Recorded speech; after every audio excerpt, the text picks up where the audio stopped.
I would like to call to order and welcome everyone to the August 9th, 2023 meeting of the Little Compton School Committee. Can we all please rise for the Pledge of Allegiance? I pledge allegiance to the flag of the United States of America and to the republic for which it stands, one nation, under God, indivisible, with liberty and justice for all. I ask now that we bow our heads open and hearts for a moment of reflection and gratitude.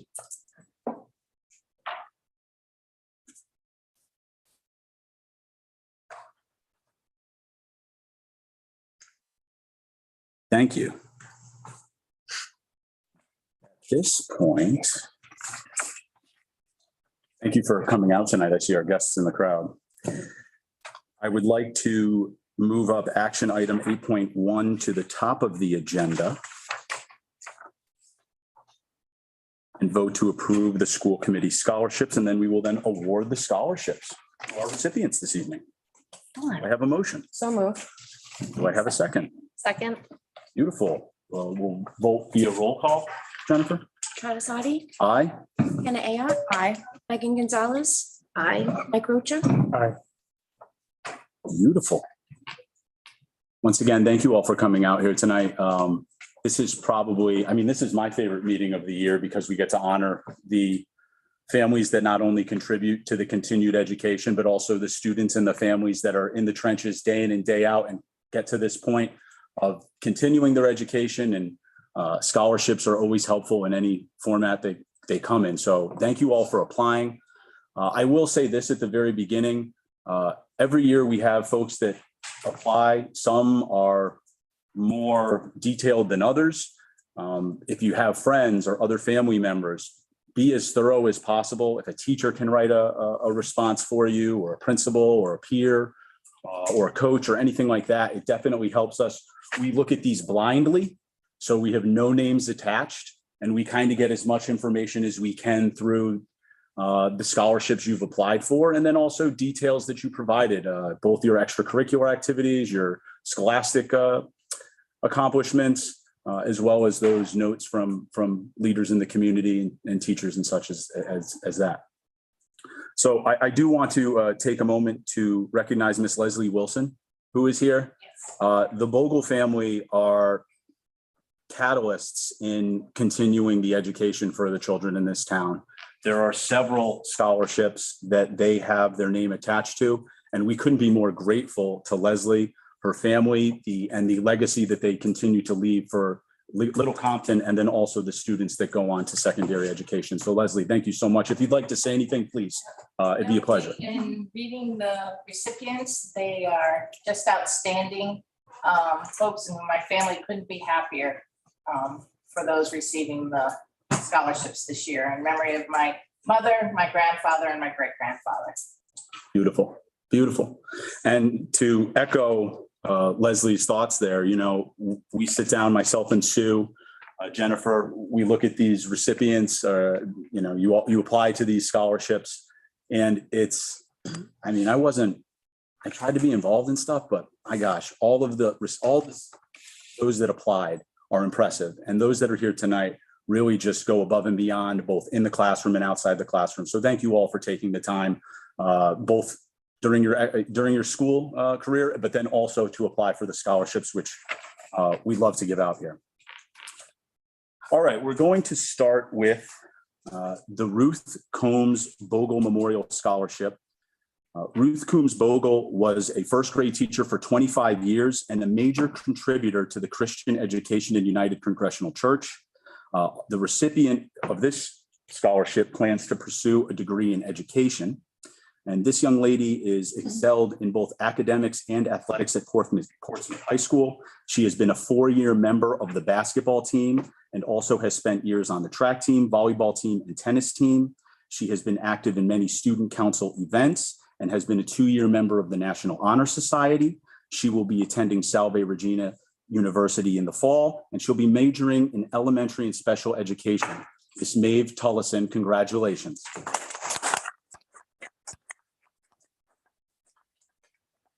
And Maeve, I also have this for you. Can you kiss that over to Maeve? Excellent.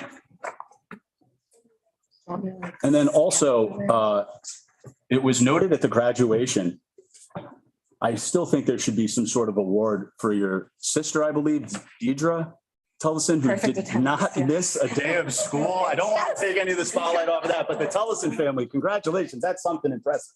Both the scholarships applications, and then also to hear that, it's a beautiful thing. Your family is very well represented here tonight. The second scholarship will be the Doris E. Simmons Memorial Education Scholarship. Doris Simmons was a lifelong resident of Little Compton, an educator, and the member of the Little Compton School Committee. This young lady has been an excellent student throughout her high school career, excelling in many honors and advanced placement courses. She has been a 2-year president of the National Honor Society, a 2-year member of the LHS. She has been on the varsity soccer team for 4 years and was a 1-year captain. She has been a tutor for the Wilbur McMahon School, a 3-year member in the Criminal Justice Pathway, and a sports camp volunteer. She will be attending the University of Rhode Island, studying kinesiology with the goal of becoming a physician's assistant. I proudly present the Doris Simmons Memorial Scholarship to Emily Mayato.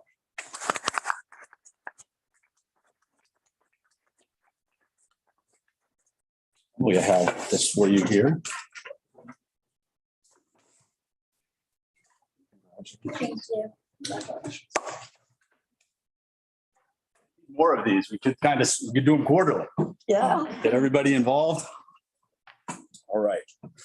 The next scholarship will be the James Webster Coombs Memorial Scholarship. James Webster Coombs was a Little Compton school superintendent.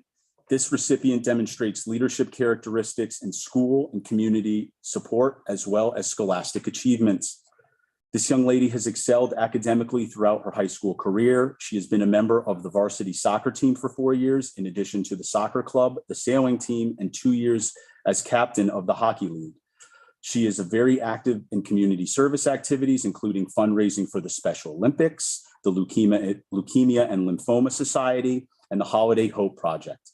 She has also been a leader in the peer tutoring program. She will be attending Dickinson College in the fall, where she will be pursuing a degree in the STEM field, studying environmental sciences, food studies, and Spanish. Miss Lauren Flowers is this year's winner of the James Webster Coombs Memorial Scholarship.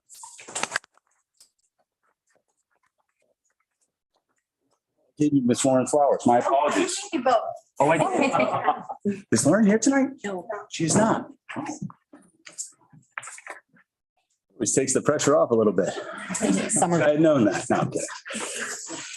We'll make sure Lauren gets this. And I believe she was the MVP in this past weekend soccer game Got me. that took place. That's Thank you, Ms. Lauren. Wilson. We'll make sure Lauren gets these. We have 2 final scholarships to award, and Sue and myself were kind of at a loss here. This young lady really goes above and beyond. She'll be receiving both the Leslie Briggs Coombs Memorial Scholarship. Leslie Briggs Coombs taught at Harvard University and was the first president at Durfee Tech, now UMass Dartmouth. The recipient is an all-around good scholar and athlete. And this is also, she is the recipient of the Anthony Raposa Scholarship. This recipient demonstrates good character and has come at the recommendation of a teacher or principal of their high school. This young lady is dedicated and an engaged student who maintains excellent academic standing throughout high school while participating in numerous activities. She has been committed to competitive gymnastics for 15 years and has been a 4-year member of the PHS gymnastics team. She has also been a gymnastics instructor for the last 4 years at the YMCA. She is a member of the RIDE Student Advisory Board and has been on the National Honor Society, and also been a lifeguard at South Shore Beach. She will be attending Eckerd College, where she will be majoring in biology with the intended goal of becoming a physician's assistant in women's health. I proudly award these 2 scholarships, both the Leslie Briggs Coombs Memorial Scholarship and the Anthony Raposa Scholarship, to Miss Caitlin Wardell.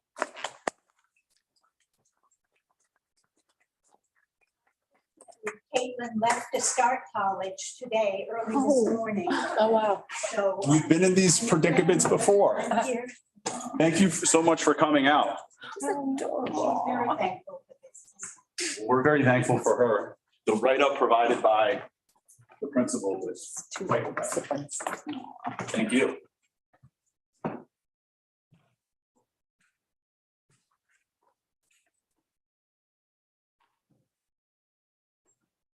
That concludes our scholarship portion of the program. That said, if you want to stick around with Mr. Roger Lord and observe one of these school committee meetings, please feel free. Otherwise, they'll be available to you online or via Cox Communications following Roger's presentation to them. Scintillating. Thank you. Thank you and congratulations. Congratulations again. Appreciate you all. Appreciate you all.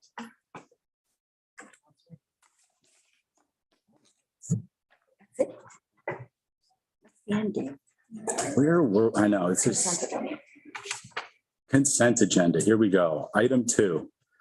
Do I have a motion to approve the consent agenda? So moved. I have a second. Second. Is there any discussion? All those in favor of approving the consent agenda? Aye. Aye. All opposed? The motion carries. Now we'll move down to item 3, principal's report, spotlight. Okay, a couple of things to spotlight. I'll start first with our summer hiring. We have hired a grade 6 teacher, ELA and social studies. That was probably at our last committee meeting. And we've also hired a teacher assistant at the primary level. We're not exactly sure where she's going to be moving to, but we're working on that. And we have 2 positions right now that are currently unfilled. One is a band instrumental. Our former teacher in that band instrumental stepped down. So we've been in the process of filling that, and we're very close. We've had 2 quality candidates step up, and we have finished the interview process, and we'll be moving forward on that very soon. The second position is the .6 Spanish position. Again, 2 quality candidates with some pretty good experience. So I say a difficult position to be in, but we have 2 quality candidates there. So we're hoping to make a decision on that very soon. Our custodians with the summer clean out, if, I need to recognize, Christopher Osborne, Paul Borges and Jeff Lopez for their work in getting the school ready. Last year at this time, I would see what was left to do, and I'm saying to myself, how are we going to get it done? They got it done. This year, they are ahead of the game. I truly believe going into the last 3 weeks before school begins, we're in a very good spot, and that is a tribute to those gentlemen. I mean, John and I were talking today about some things. They go through every single room and they clean every single shelf. They take books off the shelves and they clean those shelves. Those guys have done a tremendous job, and the building, the floors are starting to have a gleam to them, as they should. We'll be ready to go for August 29th. In terms of spotlighting, a couple of things that have been brought to our attention. Wilbur McMahon School will be beginning some cafeteria composting. And this is with some help from a stakeholder who has donated $1,500 to the cause through, it's called Clean Ocean Access. It's out of Middletown. And it does exactly what the 3 words say, Clean Ocean Access. It provides access to the shoreline, keeping the oceans free and clear of many pollutants, but also what causes those pollutions, with land-driven pollution. The woman's name is Sarah LaValle from Clean Oceans Access, and she will be doing a presentation for our students at a time to be determined, hopefully within the first month of the school year. And talk about, you've probably seen one of their, I think his name is Ben Tuff, and he is the guy who swam around Aquidneck Island. He also swam from Block Island to Jamestown a year ago. He was the former president of Clean Oceans Access, but it's to raise awareness of what we're putting in our ocean. but they will be doing something on composting with us during the start of the school year. Next slide, John.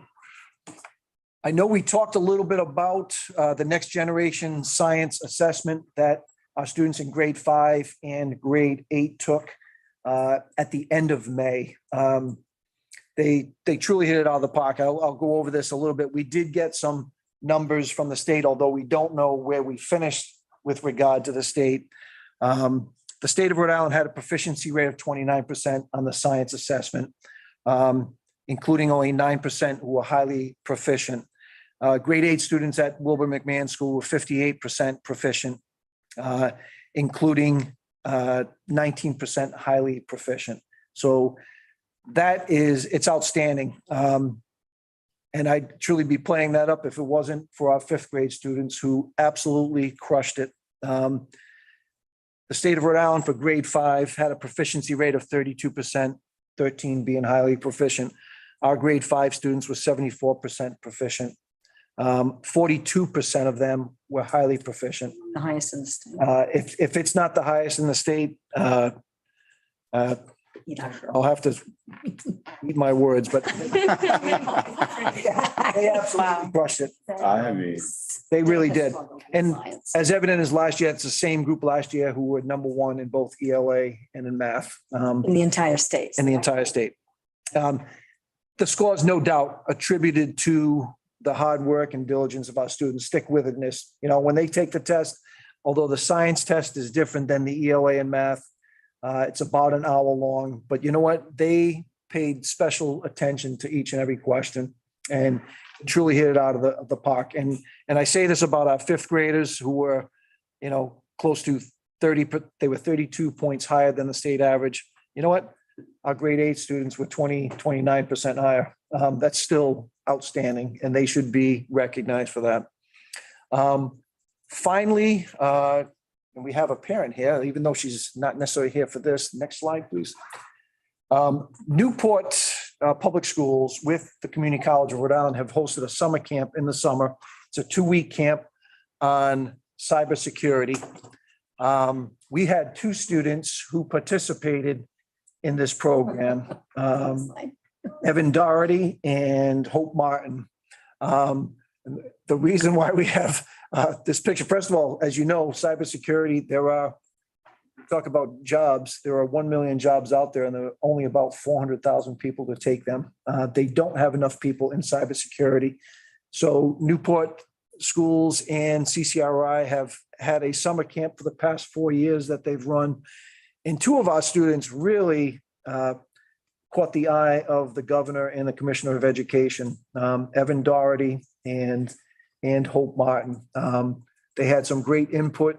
They were probably some of the youngest kids who were there, both of them going into 7th grade.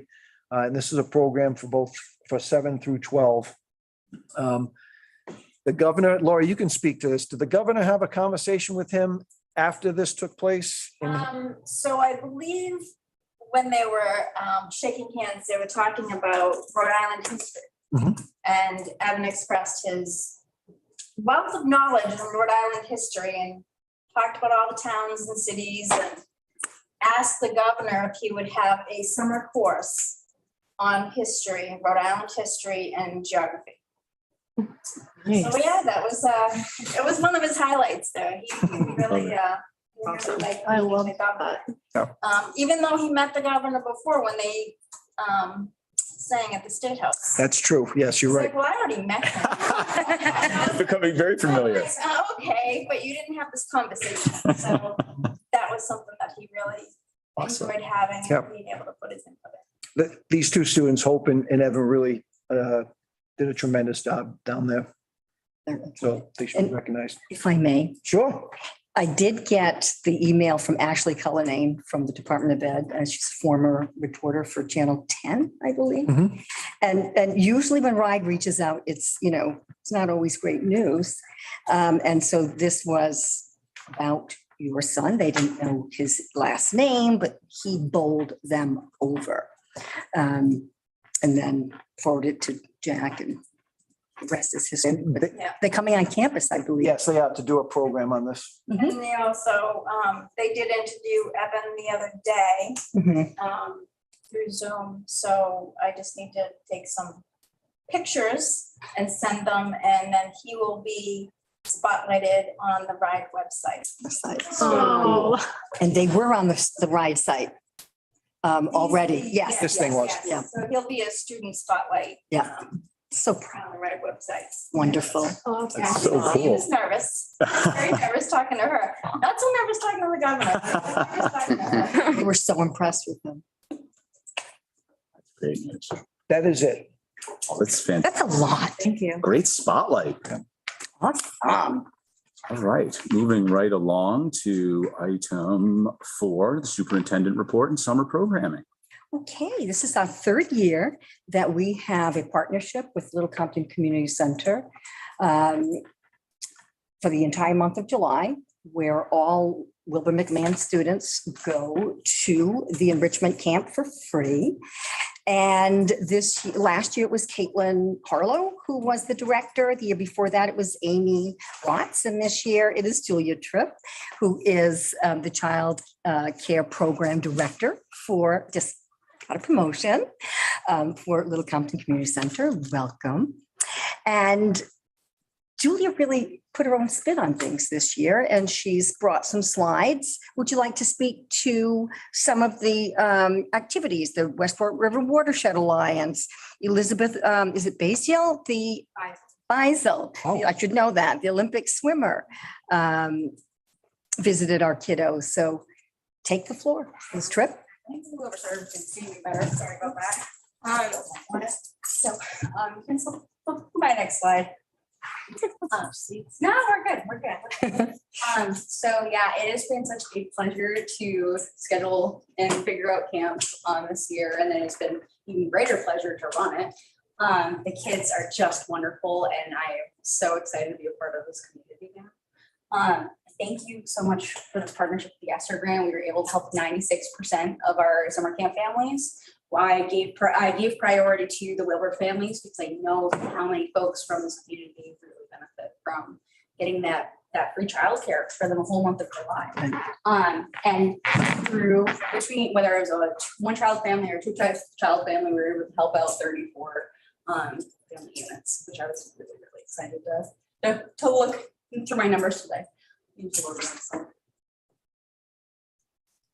Lots of, just so you can get an idea of how things were run, this is pretty similar to how Caitlin ran it last year. We had our morning meeting. What's the agenda for the day? We had our morning activity, which is all over the place depending on the day, the week. We have lots of different ideas, lots of different themes this year. Our midday cool down where all of our kids get to relax, the staff gets to relax. We all watch a movie. It's very nice.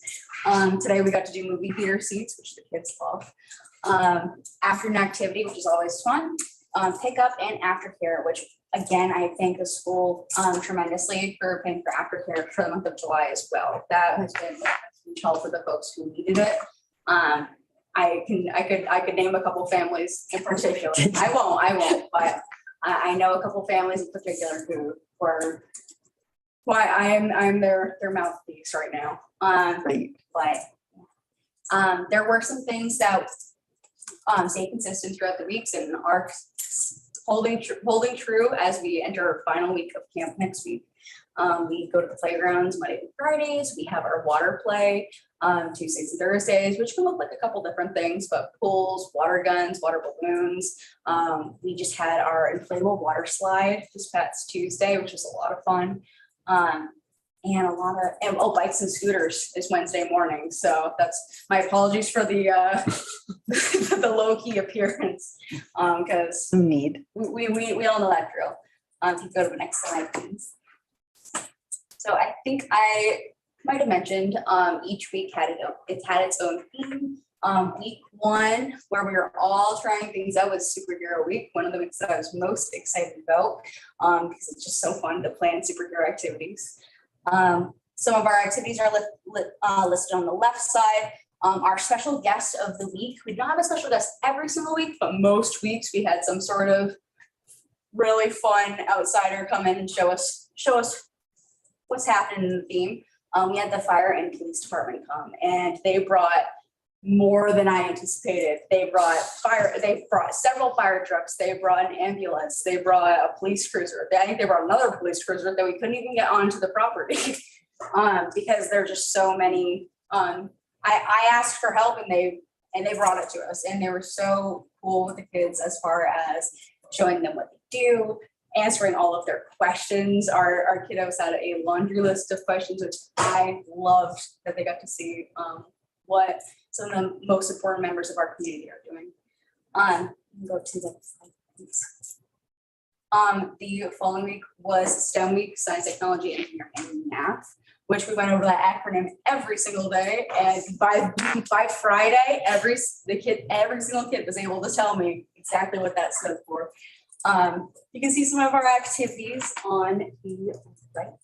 Lots of different competitions. I've learned this summer that kiddos love competition, and I'm with them. We had a blast. So you'll see on the right there, we have the marshmallow architecture competition. Those are the two winners from our competition that day. They decided to make Junior Little Compton. I thought it was adorable. That week, we also did a teen science fair. And I think that that's one of the activities I think really highlights the power of that program, because we have kids ages 5 through 12. And when I mentioned that to folks before, people kind of give me an eyebrow raise saying, yeah, you have kids who are 5, but you also have kids who are 12. How do you make that work?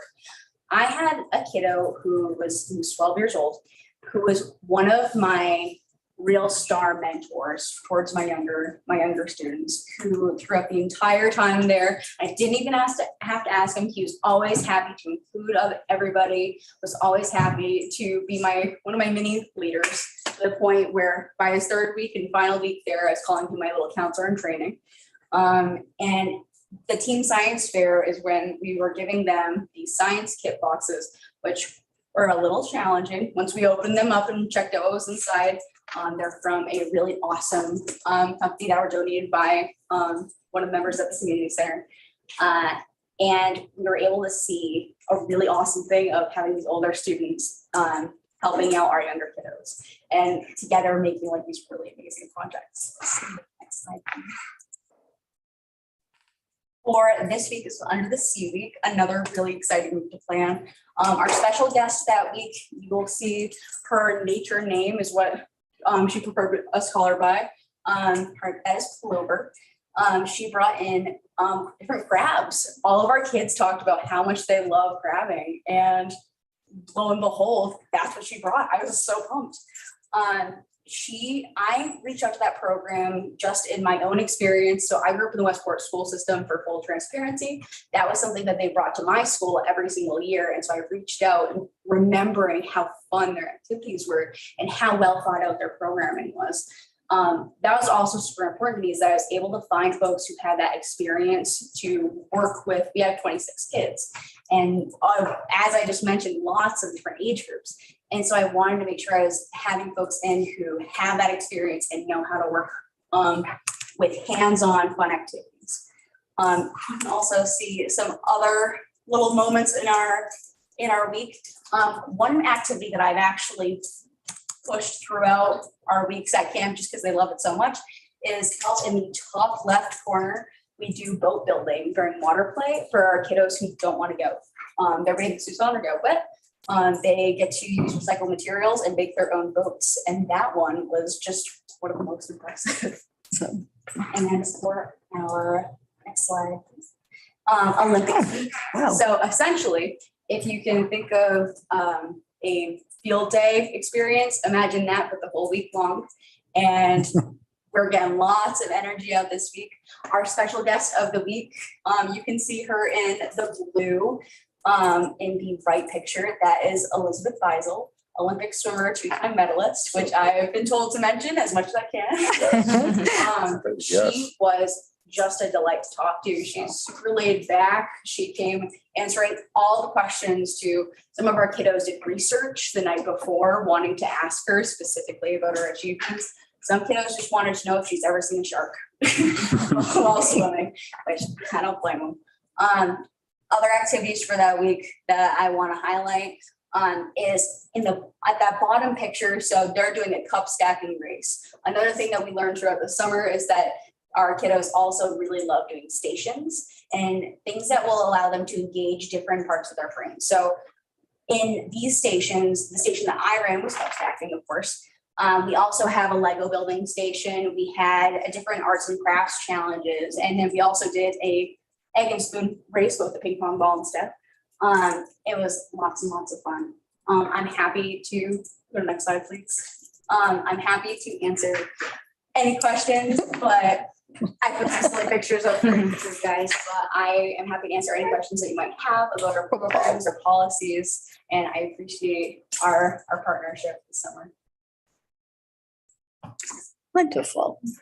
Anyone have any questions for Julia? I don't have any questions, but I have two kiddos that are totally enjoying their time at camp this summer. So thank Same. you. Same. Yeah. Thank you so much, Julia, for all you do.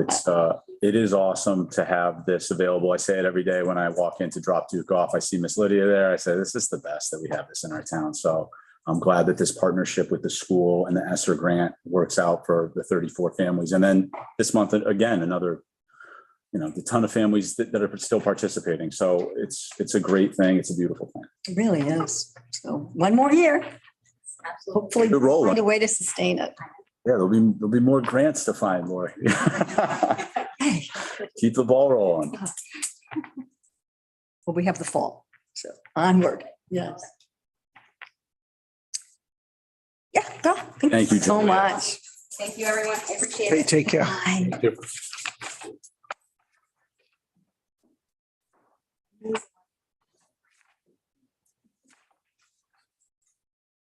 Like a star. Oh, okay. All right, next. Let's see, Learn 365 Rhode Island, and that perfect segue. Because this is what I mentioned last month at that school committee meeting. We did get word that we received $50,000 from the governor's program, Learn 365, and that's a more than a partnership, it's a collaborative. It is the town of Little Compton. They will be the fiscal agent, and the community center, a community-based organization, 501c3, and the school department. And that will include new activities for the after-school program and hopefully funding for many of the kids and their families. And so next week, next Wednesday at 11 at Town Hall, there will be a signing event with the town, the community center, and the school department. I'll send you a reminder if you want to go. It's awesome. But that's our next. If it's out there, we're applying. And another exciting piece is the Van Buren Charitable Foundation grant that I wrote with Newport Prevention and the coalition. And our training starts next week. We will have 2 counselors, clinicians trained to run during the school day circles, if you will, that focus on staff well-being. And we are the first K-12 entity to be selected by Reflection Circles, which is affiliated with the Wharton School of Business.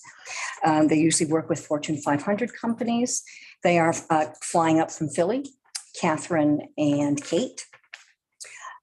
We've selected Roger Williams University. My office looked around. We felt okay. It's pretty inexpensive. The catering was great from what I hear. And being a former library director, and I've seen the library there in the Mary Taft White Media Center, Media Room. So that's where we'll be next week, the 17th and the 18th. I will be participating, as will Carolyn Sedgwick, as, for lack of a better phrasing, guinea pigs for the 2 the counselor and the clinician, Mary Elizabeth Miller, and Cara DiGiulio. We will be their real-life guinea pigs for their facilitation training. And so we'll be trained as well, but we will not get certified as trainers. So we are volunteering to do that. So we're very excited. From what we hear, it may be the only program of its kind in the country. Wow.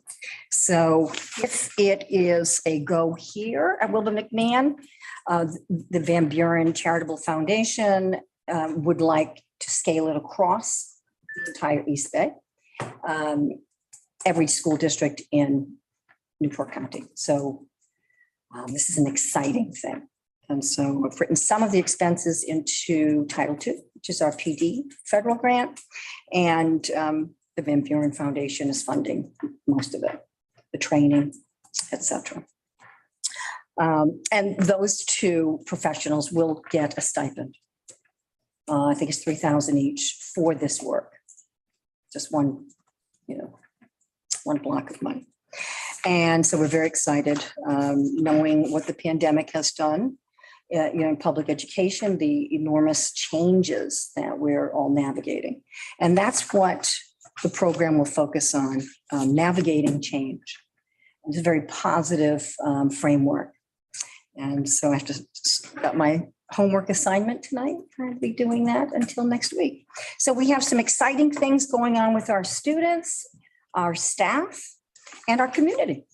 So one-stop shopping. Awesome, Lori. Does anyone have any questions?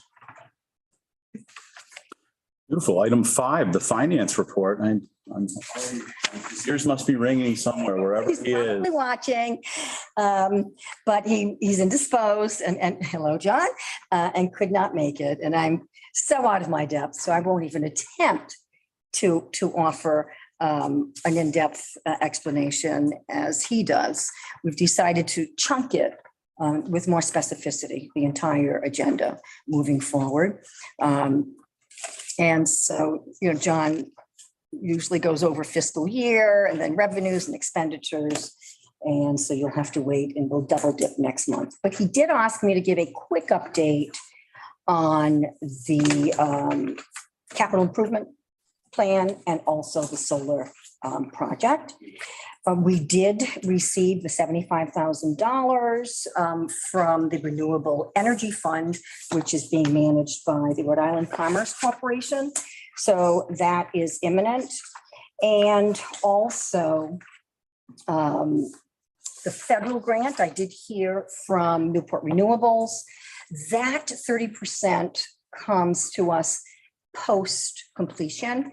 And that is part of the Inflation Reduction Act, which has a lot of sort of clean energy incentives in it. And so everything's on course and moving forward. The capital improvement plan, I'm sure you've heard me speak about it ad nauseum since 2020. We got a little bit off course and off schedule. And it was due to the caseloads of construction companies, of the architectural engineering firm, and also RIDE itself. So RIDE has managed to approve just one of our projects since June. That's when they accepted it towards the end of June. And we're still waiting to hear back on our kitchen project. 2 of our smallest ones out of the 11, if you remember. And the good news is we did go to the MPA, the Master Price Agreement. Thank goodness for that. And they have a small construction project area. And those things have already, the state that handles the RFPs for those, and these construction companies bid. And we did get a company to accept, to take on the job. And now we're just hashing out all of the legalese and dozens and dozens of pieces of paper for that. But the RFP, I sent it to EF O'Donnell and Sons, Coletta Contracting Company, Martone Construction. They did the last one where I was sort of project manager for that, and Sole Source Construction. and still water construction. So water construction was the only one to bid. And our architect and engineer accepted that, as did I and our business manager. They feel that they can land that plane within a few weeks. But we are doing a plan B, Jack McKinnon and I, regarding, where to put our design class until that room is done. So it's a wall, but much more complex than just taking one classroom and turning it into two. Everything has to be done to code, and it's not a residential project. So we have a plan B in the making. But hopefully this will be done soon enough. If you remember, I believe in January, you did vote for the $25,000 grant for the STEM-related furniture. And so that project was also bid out, and WB Mason got that. So that furniture will come in. They did a great job, sensory components, really cool stuff. So all of this stuff has been in the pipeline for months, and we're finally getting there. We're still waiting to hear on our kitchen project. There is a backlog. So I has to approve the architect gets in there and submits, and then RIDE approves. And we do have a federal grant out there for a stove, and we're reasonably certain we're going to get that, about $8,000. So we will get our stove finally. So everything is in the pipeline. It's sort of behind schedule. I'm blaming everything on the pandemic and supply chains and staffing shortages everywhere. And everyone wants to renovate, build new buildings right now, school buildings in the state because of reimbursements. I want to hit that ground running. We have a really good contractor, and we're ready to go. Thank you, Lori. You sat in beautifully for John this evening. On to item 6. Start right off the top. 6.1, Policy Subcommittee Report. Ms. Hannah Ayotte. Thank you. We met recently, Tuesday, July 25th. We just went over various policies that we have under action items for first read only tonight. And I can go into more detail. There's really not more detail. It's just kind of language changes, tweaks here and there, getting things ready for the school year. But can go into that later. Perfect. Beautiful. We'll cruise right along. Scholarship Subcommittee Report. Thank you all for your contributions, and those of you that came this evening out in TV land there viewing us. The Scholarship Subcommittee, it's probably the best in terms of, I want to say everything is very good. It's very gratifying, but to reward the children for their efforts is really, really something that I look forward to. So I'm glad that the recipients participated, and I'm glad that they're on their way. I mean, one of them already at university. Portsmouth School Committee Liaison Report. I don't have much to report in terms of what's going on at the high school level. That said, the committee approved and updated the fiscal year operating budget, which incorporated the final allocation approved by the town council in June. So it doesn't seem like there'll be any type of cuts to schooling or education at this current time, or level funding. There was an amendment to the school bus policy. That would be, if anyone does take the bus, you will be brought up to speed regarding that policy change. I'm not really sure what it was. It is in the agenda. And then if you are a student at Portsmouth, you will be getting emails in the coming weeks. If you're a freshman, I believe there is a freshman orientation of some kind. And then up and running, if you are a parent, they have a similar system. Is it Parent Square? No. No, they have a similar communication system that Dr. Kenworthy was talking about last night. So nonetheless, be on the alert for that. Ms. Sue Kinane is typically the Wellness Committee Liaison Report. So, Lori, do you have anything to add? I know that you. I think it's coming up next, one of the action items. Okay. The policy. Beautiful. And then finally, item 6.5, Mr. Michael Rocha, the Town Recreation Committee Report. Yeah, I was not able to attend this past month's meeting. Okay. Nonetheless, I just want to commend you on the ability to book sites, and then also your communication on the internet has been outstanding in terms of who to contact and those types of things. Item 7. Is there any public input? Mr. Roger Lord.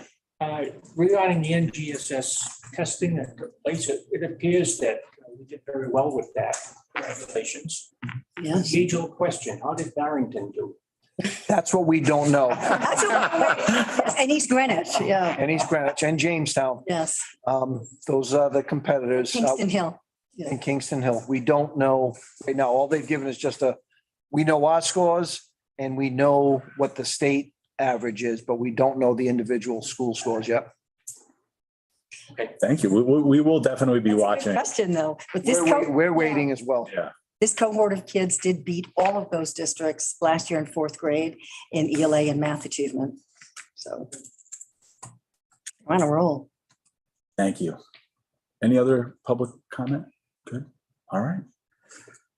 Moving on to item 8, action items. We have done item 8.1. We will move to item 8.2. Consider, discuss, and vote to approve the 2023 Wilbur McMahon Student Handbook Draft. Is there any discussion? Do you want to put it up at this? You can, there's nothing really in it. The only thing that we're changing is names. I was going to say, right? It's really nothing. We kind of went over this, Yep. I feel. Okay. I move to approve the 2023-2024 Wilbur McMahon School Student Handbook Draft. Do I have a second? Second, but can I ask a question? Oh, The sorry. one that's uploaded is supposed to have the corrections, or is it? We're just voting on the draft. Draft. Okay. The final. Don't have all- draft is what will be sent. I don't have all staff Yeah. hired or. Okay. Second. All right, we will vote via roll call, Jennifer. Travis Audi, Aye. Hannah Ayotte, Aye. Megan Gonzalez, Aye. Mike Rocha. Aye. Beautiful. The motion carries. The student handbook draft is approved. Item 8.3, consider, discuss, and vote to approve the AIA contract with Stillwater Construction and the JAED Corporation for the Wilbur McMahon School Art Room renovation, subject to legal department review and approval. Laura, you were talking about this just so briefly, but do you want to elaborate at all? Sure, it's a tight timeline, obviously, and no contract is going to be signed unless it comes before you. It's over $5,000, unless there's an emergency, whatever. And so always before it gets to you, it goes to legal.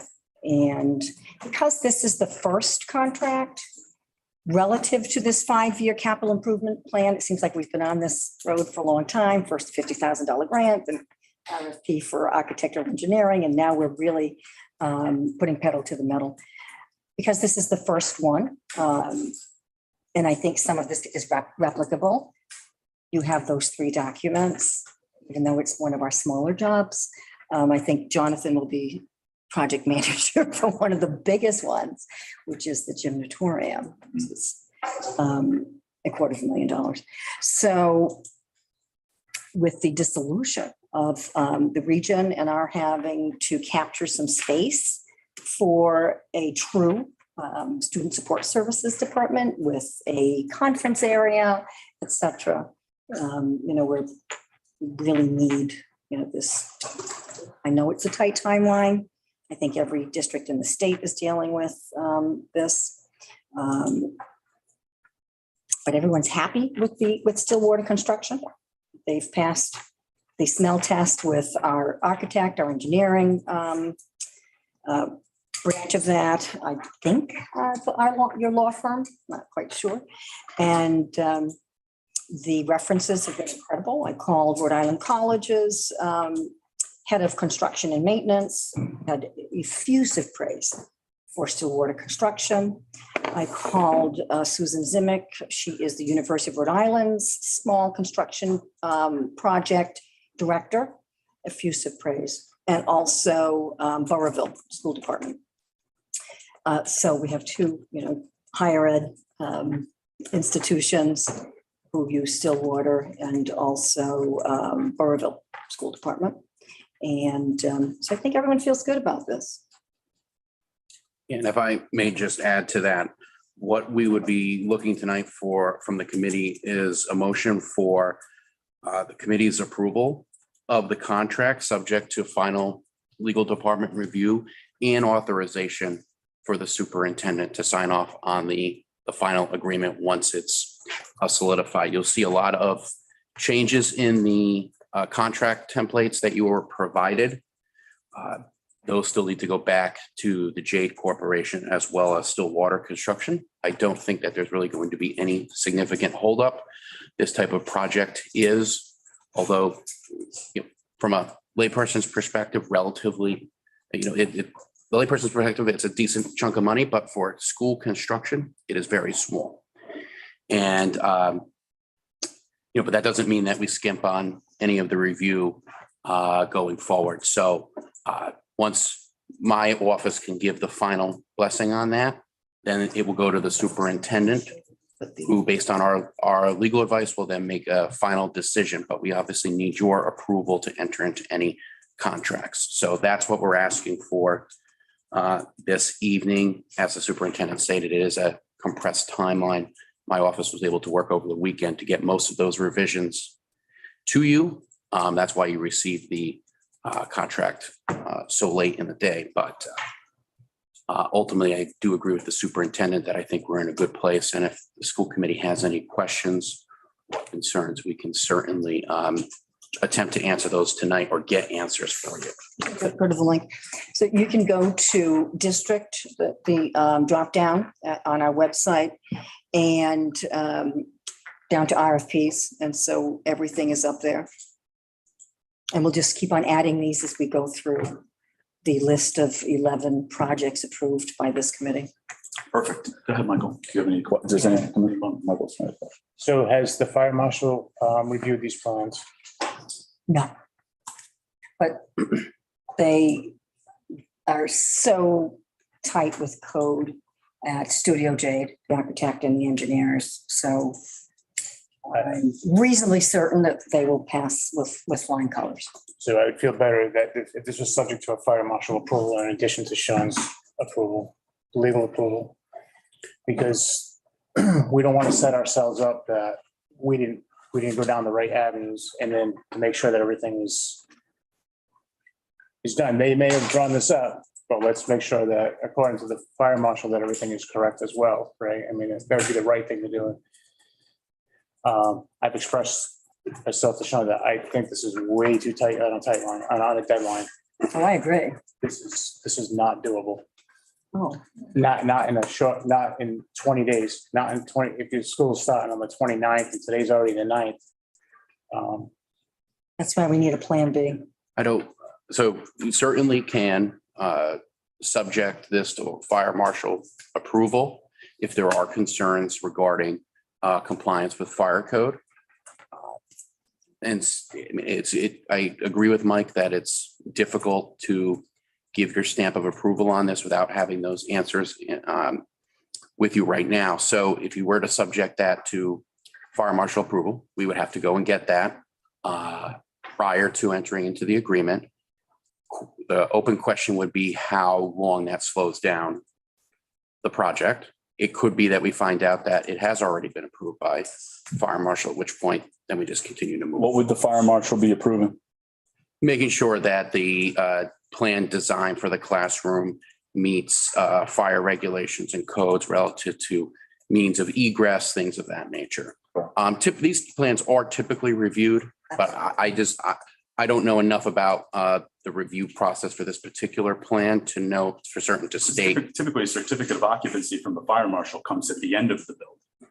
So I wouldn't want to be like, hey, I know that they typically don't stamp these plans, but we want our fire marshal to take a look at this before you guys who do buildings all the time and are engineered and sign on. I mean, there's going to be a lot of. Well, I'm sure there is some level of sign off that can occur before the build. I can share them with Randy want, absolutely. I just feel better knowing that we did our due diligence in saying that. Because if anything was ever to happen and they ever come back, well, did you ever go to the fire marshal? And then what do we say? No. You know what I mean? I mean, Well, then it wouldn't even be approved. If we built a building, if we put a room in that didn't have adequate egresses, then when it was doing the final walkthrough, they would come in and say, this does not qualify. This does not have X, Y, and Z. So I would imagine, just like when you're building a house, that is going to be caught at the very beginning. Oh, you don't have two means of egress on this level. This is not this cannot be considered access into the dwelling. Like, I don't, so I feel like we're kind of, if we do this, it's absolutely going to blow that timeline out. And then it might not be, it might be for naught. Well, I think you can have it subject, whether it's fire marshal approval or where you just make sure that this is up to code before you implement construction. I think that you All right, can we get can that work. done pretty quickly. All right. So if you want to tweak the language, I so like it's not that necessarily verbiage. fire marshal approval, but subject to compliance with the fire code, and we will get that checked out prior to That is perfect. groundbreaking isn't the right phrase here, but Subject to compliance with the Yeah. fire code. yeah.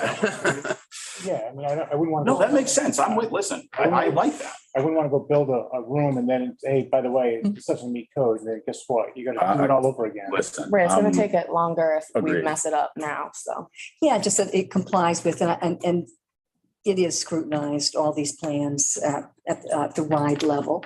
Yeah. Because we will be going to them for at least 35% to 40% reimbursement. So we're reasonably certain, they have architects there. We met with them during stage 1 and stage 2, so it has been heavily vetted, but it wouldn't hurt. That's fine. We Okay. will, I will make sure that it we is are a committee that works together. compliant. We are going to add that wrinkle.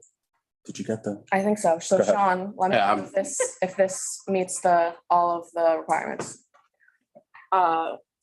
I'm moving to approve the AIA contract with Stillwater Construction and the Jade Corporation for the Wilbur and McMahon School art room renovations, subject to legal department review and approval, subject to fire marshal approval, as well as the school committee authorized the superintendent to sign on our behalf. So the only part I would say is it's subject to compliance with fire code. Okay, so So if it's something where the fire marshal won't issue a stamp, to the chairperson's point, we're not hung up on that issue on a technicality. So Compliance to fire code. This is why we bring the attorney in. okay. That, So subject to legal department review and compliance with the fire code, mhm, as well as we authorize the superintendent to sign on our behalf. beautiful. Thanks. Do I have a second? Second. Jennifer, will you vote via roll call? Travis Audi, Aye. Hannah Ayat, Aye. Megan Gonzalez, Aye. Mike Rocha. All right. Excellent. Lori, Sean, Mike, committee members, thank you. All right, we are on to item 8.4. Consider, discuss, and vote to approve the wellness policy. It's our first read, so we won't be voting, correct? no. And Get thrown off when it's in the consent agenda, or when it's in the agenda like that. All right, we're just reading them. Go ahead. all right, so this one falls under Sue's purview and mine. A few years ago, I took the former, you'll see all that my emendations there and edits, wellness policy and pushed it through a free tool at the University of Connecticut called WellSat. And it's like the SAT for wellness policies for districts. And it pointed out just what we were missing. And we were missing more things than any of us really anticipated. And so you will see, it's like any other policy, progress. Anything that's green is new. And then there's some strikeouts, some additions, et cetera, some wordsmithing, it's all in there. And we think we have a really good policy. The wellness committee signed off on it, if you will, gave their imprimatur. And so this is the first read. It's so much so much better than it was. It's so child-centric and affirming. Yeah, really good. Thank you, Wellness Committee. It was a Thank group you, effort. Lori and Wellness Committee. Absolutely. All right. Item 8.5. So this policy, the personal management systems policy, really the only thing we went in was to reflect that we now are providing our own student support services. We need to make sure that we have substitutes for those positions that are qualified to meet the needs of the students, and also reflect that daily rate in our policy. So we're adding the student support services provider substitutes at $40 per hour. Anything you want to add to that, Lori, or? Had 2 on site today. We've never done our own sort of beyond the spring early childhood screenings. And so now we have a child outreach coordinator, someone that we never had. That was always the region's job. We have an early childhood coordinator. That was always the region's job. So we have some incomers, some new families coming in, and we are screening their kids. And this compensation rate is the rate that our teachers receive if they're working above and beyond. And some of our screeners are teachers on staff here. So it's just a fair rate. It's contractual. And it also applies to our substitutes. And they're hourly. And they're coming in from literally all over Rhode Island. And it's kind of far. So it's a contractual rate, and it'll apply to our teachers who are doing the screening and any substitutes. We've used 3 this summer. Perfect. Item, is it 8.6? Mhm. Code of conduct. So this is another one too that just needed some slight updating, and I think the only language we see there is just regarding the purchasing of gifts between staff members and students, and we've just placed a value on that of $10 to just make the gift giving season more equitable for students, staff, and the like. That I gotta say, I don't agree with, but because we shouldn't be putting dollar values on what gifts are or not. We shouldn't. Nobody's obligated to give a gift, and whether they want to give a gift or not, that's up to them. And every family's scenario is different, so we shouldn't be telling them what they can and can't do. Cool. So I don't know. I don't agree with putting $10 in it. What do you? Because some kids can make stuff that has more value than a $10 gift. So I don't agree with putting $10 values on gifts. I just want to clarify that this is in no way saying that students must purchase a gift for anybody that is $10. All this is saying is that if you choose to purchase a gift, and part of the discussion was, like you said, Mike, was that every student, every family has a different financial value. And in our tiny, tiny town, I think we can really see that. And so that can cause some pain in classrooms when you see a handmade gift and a very expensive gift. And that is in no way meaning that anybody has to give a gift at all. I'm sure teachers, staff, friends would even love a homemade gift. And this is just to kind of reflect that same, I think, sentiment you were expressing, Mike, that we don't want anybody to go above and beyond their means to be giving any gifts. And so it should be left up to the families what they want to do or not do, not. So if I want to give a gift that's $20 to my daughter's teacher, that should be up to me to be able to do that. I agree with you. And then also, though, I have to say, as a teacher myself, teachers are beholden to ethics laws, as we are as school committee members as well. And teachers can't accept, per the state of Rhode Island, gifts that exceed $50. And I know at my school and things, sometimes teachers receive gifts and they feel uncomfortable accepting them or using them because they do kind of go over expectation, if you will. So this isn't in any way to tell people how much to spend, where to spend. Can I just yeah, jump in jump and in. say, also, it's discouraged. It's not forbidden. So if Mm. families really decide that they want to go ahead and purchase gifts, then they're going to do that. But it does get uncomfortable for not only the other students in the class, but educators,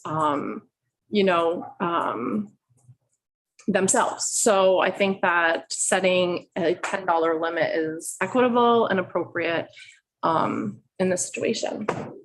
And in all due fairness, $10 buys you a hamburger nowadays, right, at a restaurant, so it's not much, so. Yeah, but think about like the student that can't afford the $10 gift certificate. They're not- Well, listen, they're not just hear me out, just hear me out. You're not obligated, but you made the point of like, what if I gave every teacher that Duke had like a ridiculous gift at the beginning of the year or at Christmas?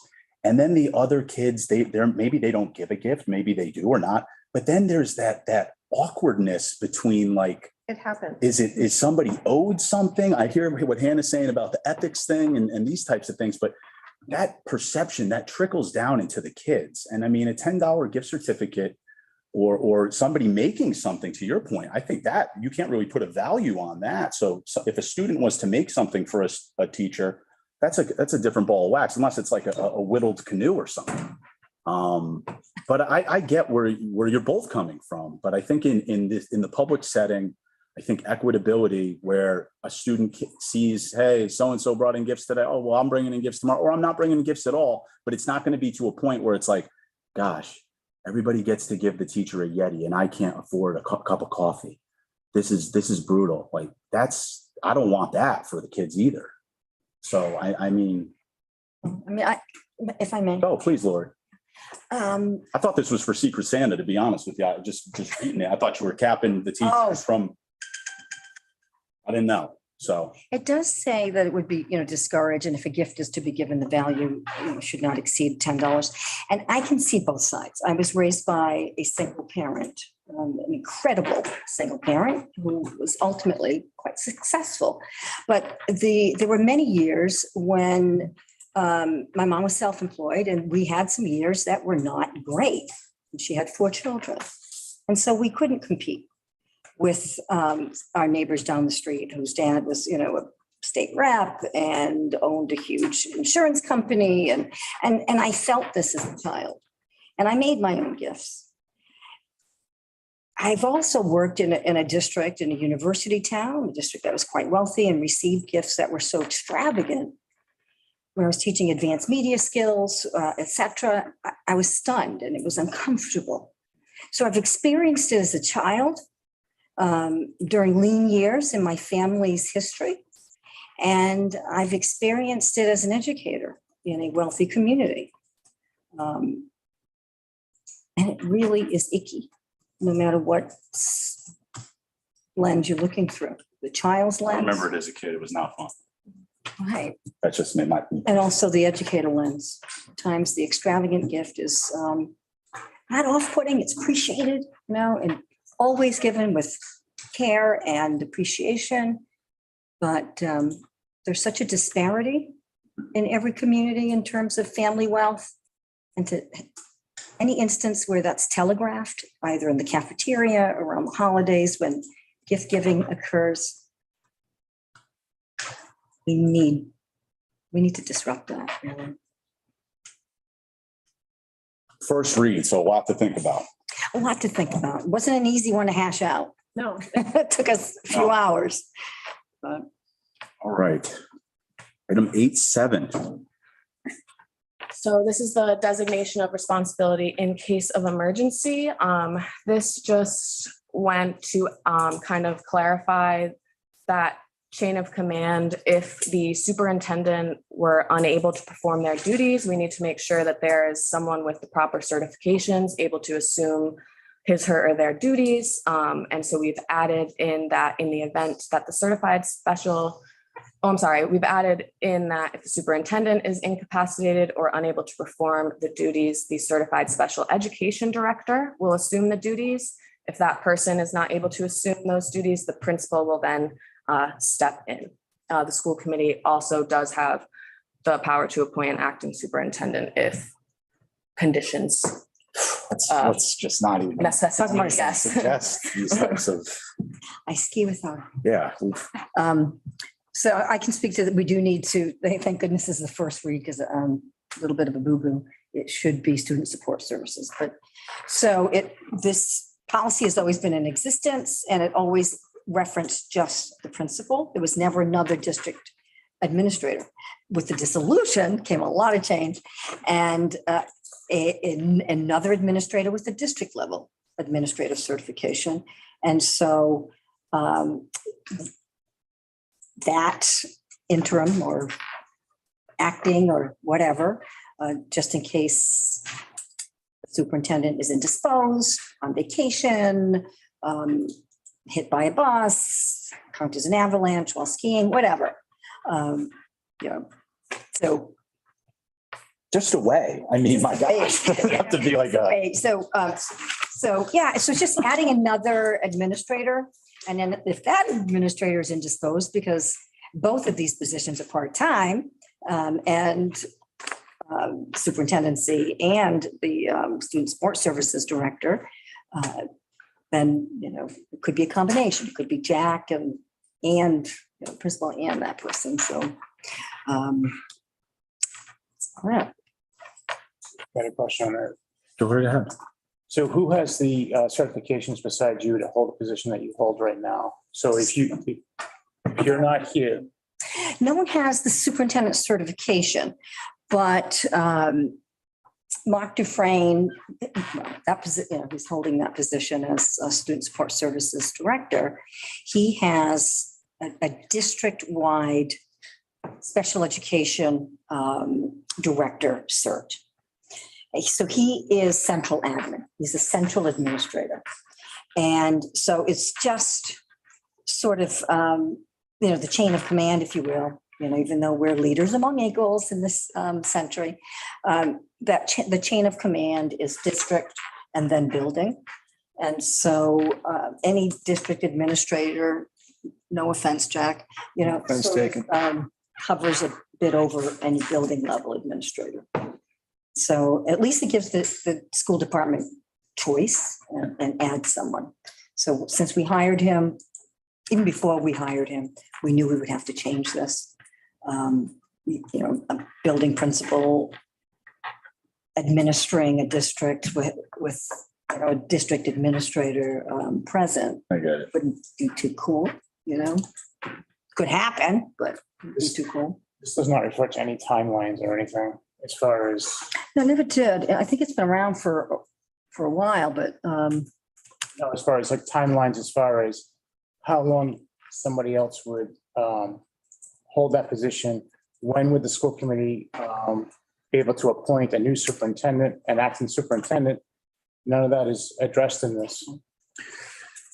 If I may, in terms of timeline, the school committee has the authority to appoint an acting superintendent if the current superintendent is incapacitated or unable to perform their duties pretty much at any time. I think the limit would be you need 48 hours notice to post for a meeting. So you could have a special meeting and arguably you could have an emergency meeting and not have to wait the 48 hours to post if it was a need to get somebody in there right away. But this policy, of course, alleviates that issue because instantaneously, the superintendent is incapacitated, the special education director pursuant to this policy would just immediately come into power. and with the chops. If I may, Chair, too, I think because a case of emergency could be anything. There's really no way to assign, I think, a timeline to that where we would move from either the special student services director or the principal away to an appointed person. I think that would just have to be based on the circumstance. Situation. Yeah. It does happen informally. September 1st, I will be at a wedding, and the day before that, the rehearsal things and all that. So I've already said to Mark, tag, you're it. don't get me off the dance floor, that sort of thing. So it happens informally anyway. And, when I was in Europe with my husband for our 40th anniversary, it was like, tag you're it, Jack, so he knew that he was holding down the fort. If there were any district issues, if there was an issue at Ride or whatever, or building issue in terms of some sort of catastrophe, flooding like yesterday, or heating or whatever. So it happens anyway, very informally. I mean, I would rather see it go back to the principal than to this special education director. Only because the principal's here day in and day out and knows the workings and knows what's going on Right. of all the kids in the building and what have you. Where you're asking to take a special education director that's just coming on board to say, be in that position when they don't know everything that's going on. So I'm not in favor of this. I get it. I mean, it's a unique situation because most superintendents are not in the same building as the students and kids. It's a wonderful perk, to being a superintendent in Little Compton. Does sort of sometimes disrupt your workflow, but happily. So, usually district administrators are not quite as familiar with kids and staff and so forth, but definitely with, we have meetings now, admin team, which includes Mr. Dufresne and Mr. McKinnon and, Mr. Gabriel. So we do have a pretty tight admin team already. And I think with a district administrator now installed in this district for perpetuity, that in my view would be the first person that would step in.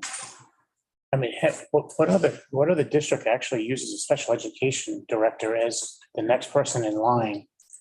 Well, Could be assistant I superintendent. mean, so if you have an assistant superintendent, I would say that's the next person in line, but special ed director, depending on They're up there. again, you're not necessarily going to be interacting with students when you assume that position of superintendent on that emergency basis. And don't forget that if this special education director or student support services, director would fill the role, you still have the building principal performing his role. He doesn't move up to special That's a ed. lot. He doesn't move up to special Right. support services Yeah. director to kind of fill in that gap. It's and again, it's on an emergency ad hoc basis. So certainly understand your concern. I think that the principal would still be in his role. So he's still with kids and being able to consult with the interim superintendent for that period of time. Because there is no assistant principal either. So we're all singletons in a small district, and the more the merrier in terms of subbing for each other. What does that do to us? Because right now the superintendent is our representative, is the committee's representative. Right? What is the special education director? How does that relationship work?